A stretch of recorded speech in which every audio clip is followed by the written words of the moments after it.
Hi everyone, this is Alyssa Powell-Ascura. This is a short and sweet Q&A about my current exhibition at FELTspace. Meet Me in Alice, Mparntwe, showing from November 13 to December 12. Enjoy hearing more about the residency and the experience I had. Thanks for being here.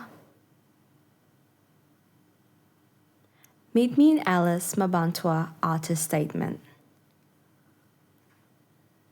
During my 3-week residency in around the country, Alice Springs, as part of Watch This Space and FELTspace Artist Exchange program, I had the great privilege of meeting and engaging directly with local communities. I was able to immerse myself in daily life, attended local events, and was invited to simply hang out, connect, and eat, which gave me a chance to hear people's stories and foster relationships. My time was spent not only learning about the migrant experiences that have shaped this region, but also honoring the strong connection and reverence that Aboriginal people have with their country. Through these conversations and moments of shared understanding, I developed a deeper appreciation for the complexities of identity, history, and belonging in this landscape. My multidisciplinary practice, rooted in conceptual and socially engaged community-based works, seeks to extend beyond the confines of the museum, embracing personal engagement with people and place. I am so grateful for this residency opportunity, as I was able to continue my ongoing research on pre-colonial connections of Asia Pacific with Indigenous Australia, as well as learning more about parts of history that need to be highlighted to wider audiences. I was also able to experiment on creating with cyanotype, something I was really excited about.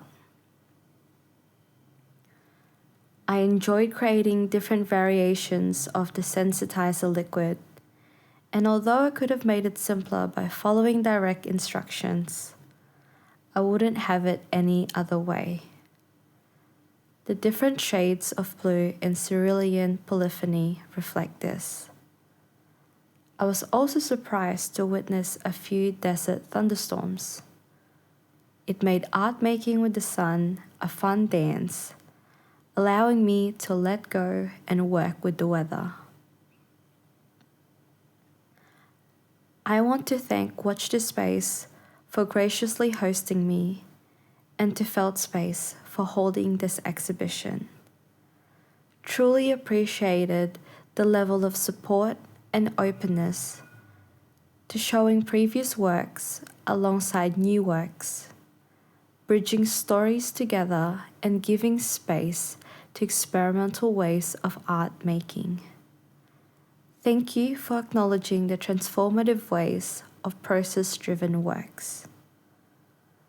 My mind is buzzing with so many ideas on how to take these works further, and particularly looking forward to returning to Alice Springs in the future, continuing on building the connections I have made and learning more about this unique part of our continent.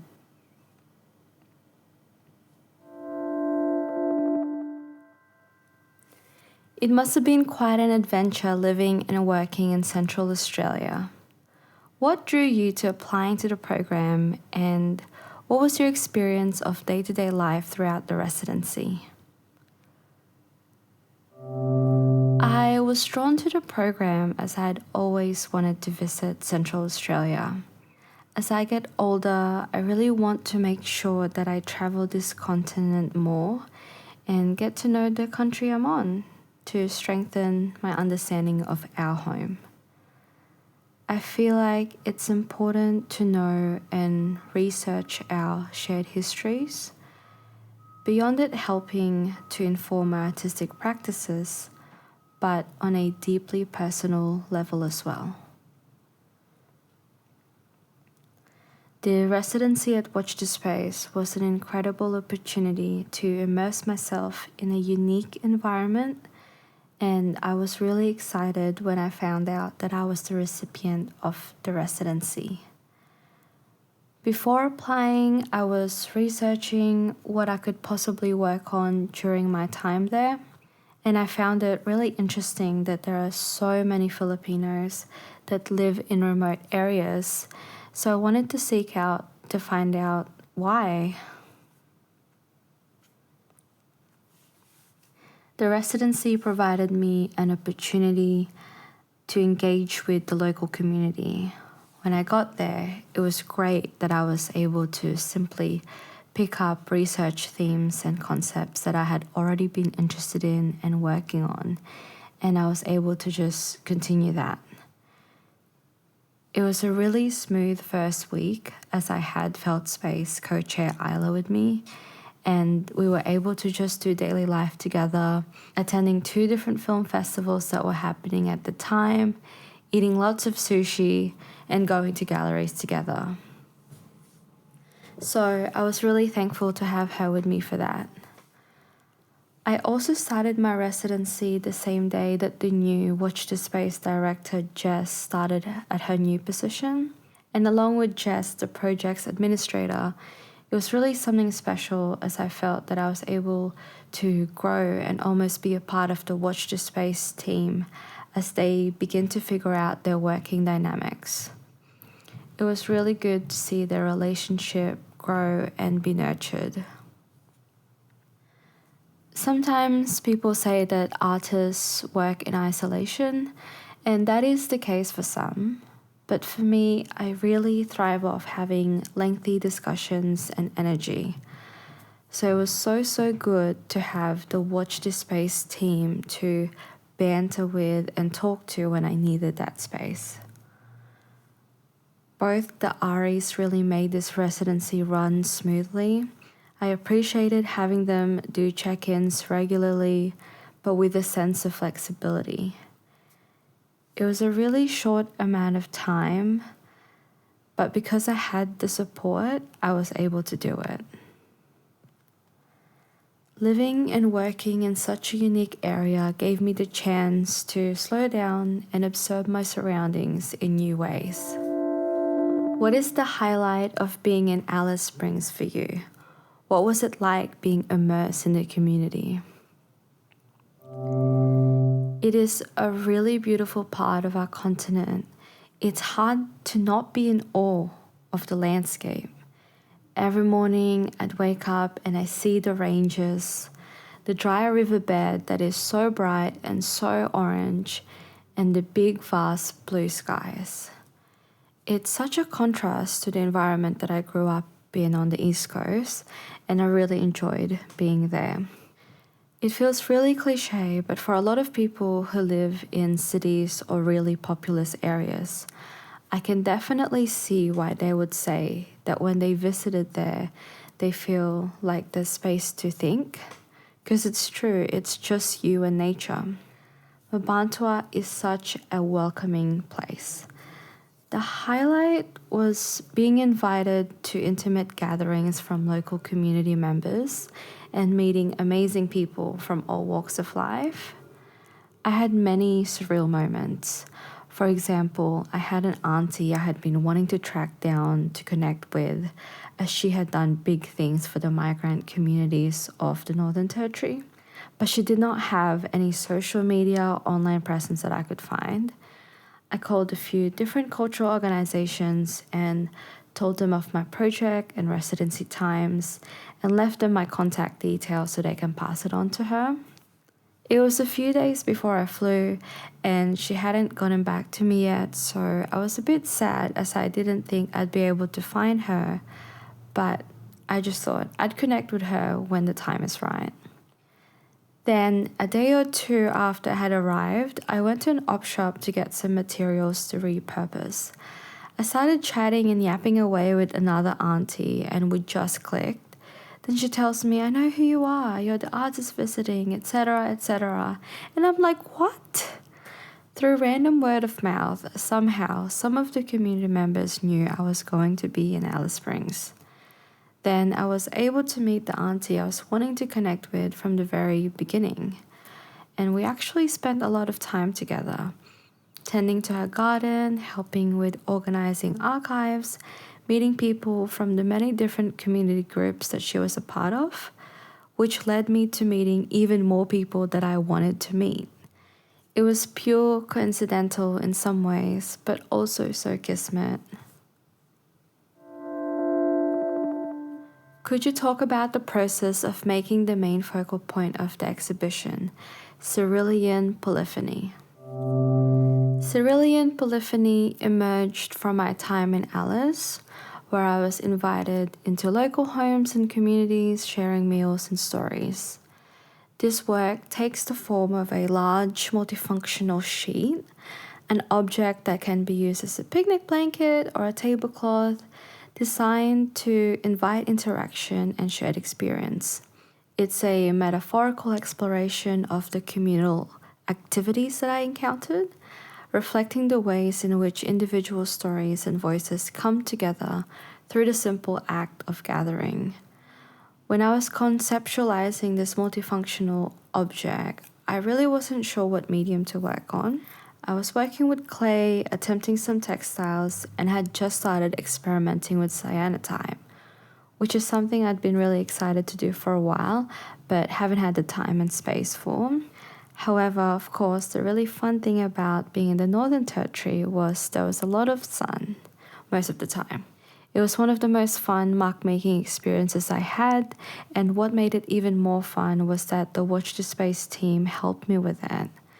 The cyanotype process relies on sunlight to expose the image, so it felt important to capture and bring the very essence of the Northern Territory sun into my work. The harsh, brilliant light of the desert, so distinct in this particular part of the world, became an integral part of the piece itself. By using the sun as both a medium and a subject, I aim to create a direct connection between the land and the artwork.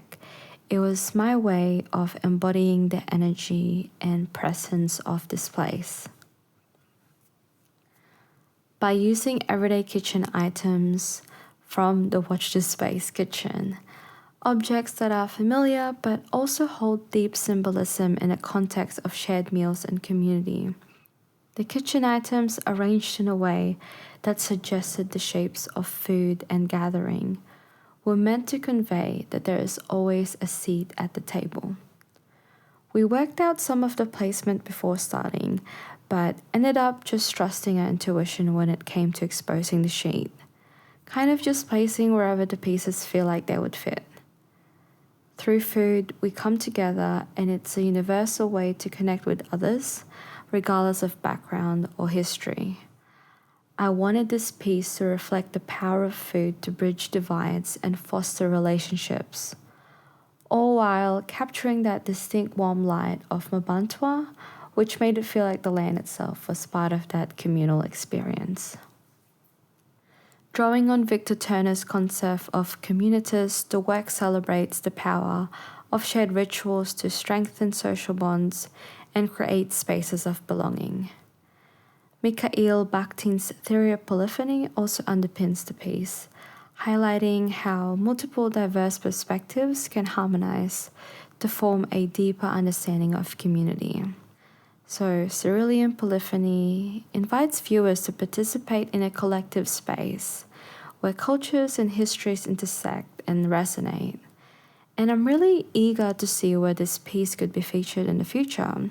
I want to encourage community members to borrow it and use it in their community events, which will add that extra dimension on experiencing the piece in a new way and taking on like a life of its own. What has this exhibition taught you about yourself and your practice? The time in Alice Springs allowed me to explore new materials and approaches to my art. I experimented with mixed media and incorporated found objects from the environment. It's not a part of this exhibition as I actually left it at Watcherspace. But for example, I found a random metal bin lid lying around, and for some reason I really wanted to work with it, so I started corroding it with vinegar, and it was already rusty, but it became even more rusty. Then I started painting with it just because it looked like a really fun thing to do.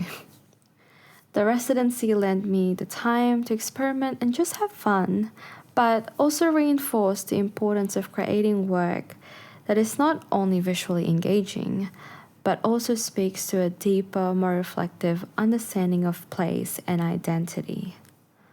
And on a personal level, the residency challenged me to reconsider my relationship to land, to culture, to history. Being in such an isolated place, surrounded by stories that are not often heard in mainstream narratives, has left a lasting impact. It has inspired me to continue being more intentional about how I approach my work and to engage more deeply with the communities I work with. I feel more connected to the communities I am in the intersections of, and I understand the importance of listening and learning before I speak through my art. I just finished my first whole exhibition before I headed to this residency, so I was running around doing a lot of different things, having just won Salah's City of the Adelaide Award. I was really excited to go somewhere I had never been, and I was getting itchy feet and wanting to travel after spending most of the time in the studio for most of the year. So it was such a big privilege to be able to get these opportunities back to back. It gave me a chance to fully commit to my practice at a good pace, which is really necessary, especially this early on in my career. I think what I am realizing is that creating a sustainable artistic practice is a marathon, not a sprint. So special opportunities like this is so essential to make sure that I continue that pace.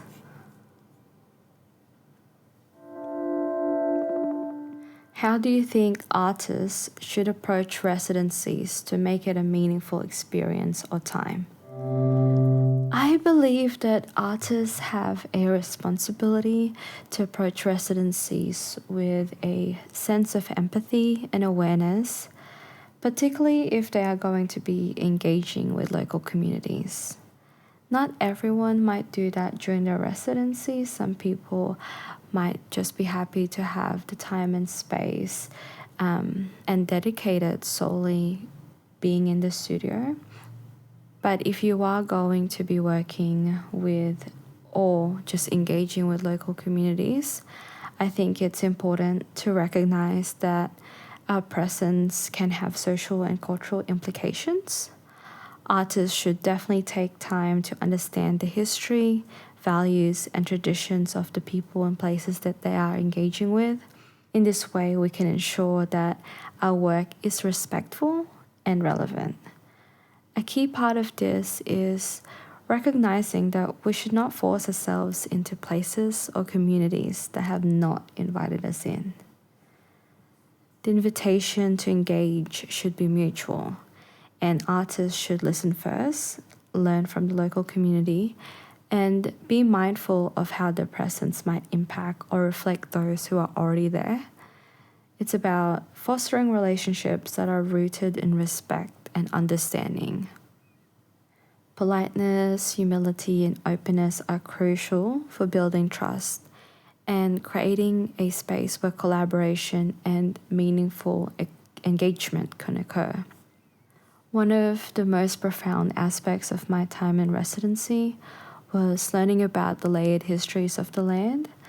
I learned about Camellia's histories as well as new migrants' migration histories, having spent time with local elders and cultural leaders, which allowed me to better understand how the country itself holds memories and stories.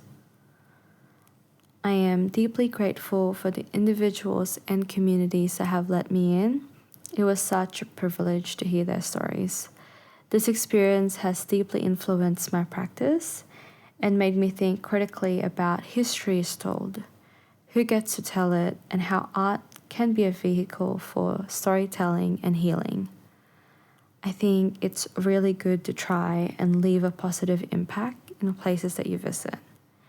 It is certainly how I try to approach my residencies and what I hope to continue to do so with my future endeavors. And that's it for our Q&A. Thank you so much to everyone who have sent in their questions. And thank you for everyone who has come to see the exhibition itself and for continuing to support my practice. I would like to thank Watch the Space and FELTspace for this amazing opportunity, and Nexus Arts for additional funding as well. I would like to acknowledge that the works and the residency was done on Aranda country and further developed in Ghana country. Always was, always will be.